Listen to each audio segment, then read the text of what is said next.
এই মেয়ে, এই তুমি 3 দিন কোথায় ছিলে আসোনি? হ্যাঁ, আমার বাবুটার যে এত লস গেল, আমি কিন্তু মাইনে কাটবো 3 দিনের। কাকিমা, বাবার শরীর খারাপ ছিল বলে আসতে পারেনি, তাতেও মাইনে কাটবেন? এই মেয়ে, তুমি এবার কিছু খাবে টাবে না তো? হ্যাঁ কাকিমা, একটু চা হলে ভালো হতো। চা? না, দুধ নেই বাড়িতে, চা হবে না। ঠিক আছে, দুটো বিস্কুট দিন।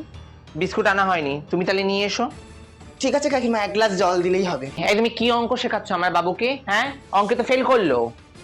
কাকিমা, ও বাড়িতে একদম অঙ্ক প্র্যাকটিস করে না। বাজে কথা বলো না, আমার বাবু কিন্তু খুব মেধাবী ছাত্র। নিজে পড়াশোনা পারো না সেটা বলো। আরে আমি পড়াতে এসেছি, তোমাকে পরে ফোন করছি, কাকিমা আবার দেখে ফেলবে। এই মেয়ে, তোমার ফোনটা দাও দেখি। না, ফোন ঘাঁটতে ঘাঁটতে পড়াশোনা হয় না, দাও।